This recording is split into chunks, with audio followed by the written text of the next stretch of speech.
The King's Shirtmakers, Turnbull and Asser, think that most of us are ruining our shirts, myself included, because we don't know how to iron them properly. So today I'm going to show you the technique that Turnbull and Asser suggest so that you can see what you're doing right, but more importantly, what you're doing wrong. And it's not just about looking your best, it's about prolonging the life of your favourite shirts. First thing, very important, take out the removable collar stays if your shirt has them. Leaving the collar stays in not only increases the chance of losing them, it also creates wear points on the collar and makes them fray prematurely. Next is ensuring that all of the buttons are unfastened, including the ones here, the small ones here on the forearm. If you leave these buttons fastened while the shirt's being washed, it creates unnecessary strain on the button thread. Next, check the care label and wash it at its maximum allowable temperature, in this case 40 degrees C. The expression my grandma used to use was, do you want this done quickly or do you want it done properly? And when you're spending, in some shirt makers' cases, several £100s on a single shirt, you definitely want it done properly. When your shirt's finished in the washing machine, don't put it in the tumble dryer. When it's finished on the spin cycle, you want to either line dry it or get a wooden coat hanger and hang it to dry like that. As you can see with that, this one is straight out of the washing machine and it's barely creased as a result of hanging it to dry like that. A lot of people comment on my videos and they say, well, that shirt looked like it didn't even need ironing in the first place. And that's the point. If you hang it up to dry, then gravity is going to do half of the work for you. Now, when the shirt's still damp, this is the ideal time to iron it. This one is bone dry, so I'm going to have to use a slightly different technique. Get a spray bottle with plain water and damp the shirt all over. Now, this is the first bit of the Turnbull and Asser technique that really surprised me, because they would say, don't use steam from your iron. The dampness from the shirt itself should be sufficient. The iron should be dry and on a high setting. So make sure before you start ironing that the shirt's nicely damp. The thinking behind that is that if you need to use steam to force through the fabric to relax the creases, that's too late. It needs to be damp to begin with.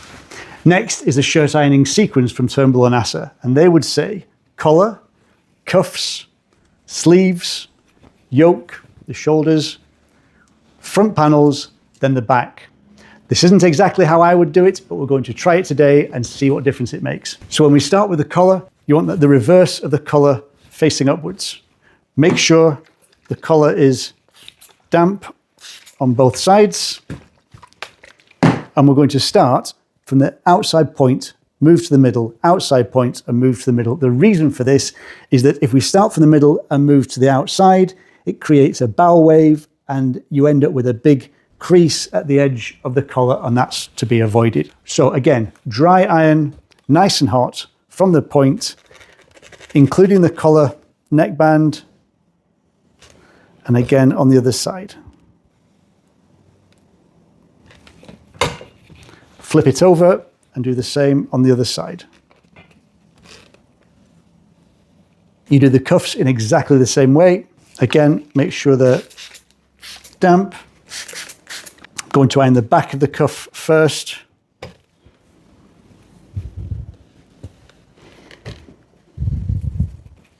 Flip it over. And then the front, the visible side. Second cuff. Flip it over. Some people iron a crease into a double cuff, into a French cuff, where the cuff folds back. Turnbull and Asser would say not to do this. If you do that, you're going to create a stress point in the middle of your cuff, which is eventually going to lead it to splitting. So iron it flat, and then leave it like that.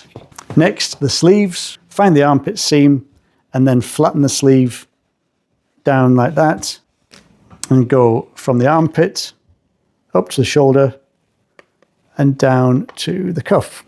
Now you'll notice I didn't go all the way to the edge. Turnbull and Asser, and this is where we would agree, would say the sleeve crease is optional. If you want a crease in the sleeve, go all the way to the edge and then down. If you don't put it in.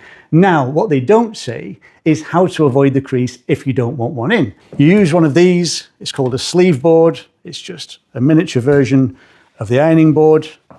You simply put this sleeve in as you would like an arm, and you can see where the crease would be from the shoulder all the way down. This is a highly controversial part of my ironing videos. I get a lot of grief from people who say you shouldn't put a crease in your sleeve. I think life is far too short to be worried about such things. If you want one in, put one in. If you don't, don't. It's as simple as that. There's no right and wrong. With both sleeves, you know which way up it goes because the cuff should always open upwards. And the second sleeve, when you find the armpit sleeve, this is now going to be facing away from you. And flatten the seam all the way down to the cuff. Start at the armpit, up to the shoulder, and down. Again, no steam with this technique. The sleeve board definitely adds a couple of extra minutes per shirt, but if you are particularly keen on not having a crease in the sleeve, then it's a worthwhile use of time. Next is the yoke. Use the pointed end of the ironing board and do one shoulder at a time, from the middle to the outer edge. Swap it around, the middle to the outer edge. The front panel with the buttons on. So I'm going to start off with the side seam, and I'm going to give it some tension from the armpit and pull it up slightly, and that'll iron the seam nice and flat. Again, just flatten it out with your fingers, make sure there's no obvious creases, and then just go all the way up to the armpit, round to the shoulder, across to the middle, and then down between each of the buttons. And again, start with the bottom of the placket and run, give it some tension at the top and run all the way up in a smooth movement, round to the collar, round to the shoulder, and then down. So, do the front bit and then the side seam on this side as well. And tension from the armpit all the way up. And now the back panel.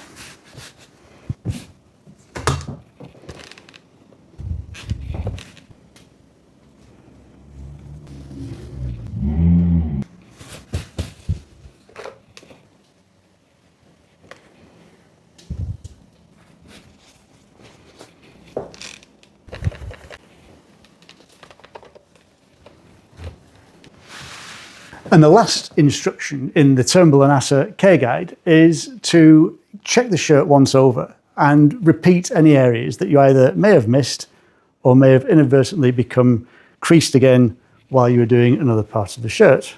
And one of the most important parts of the process is this next bit. Instead of putting it straight back into the wardrobe, we leave it to air just to make sure it's fully dry before we either hang it away or wear it. Fold the collar down. So what do I think about this compared to my normal ironing technique? Well, the end result is very nice. I would certainly be proud to wear this shirt, but it's taken probably 3 times as long as I would normally take to iron a shirt. The sequence isn't the most efficient way of doing it. To go from the cuff to the other cuff, instead of doing the sleeve and the cuff, that makes more sense to me. And then doing the front panels and then the back panel, surely logic would tell you to do the back panel first and then the front panels. I don't know why they suggest doing it the other way around. It's things like that. But if you've got the time and the patience and you want a really nice result, then this has a very regal feel to it. So let me know what you think. How does this differ from how you iron shirts? Would you do it the Turnbull Asser way? Would you do it my way? Or do you have your own technique entirely? And most importantly, do you put a crease in the sleeve of your shirts? This seems to be the biggest bone of contention in the ironing community. Let me know your thoughts in the comments, and I'll see you next time.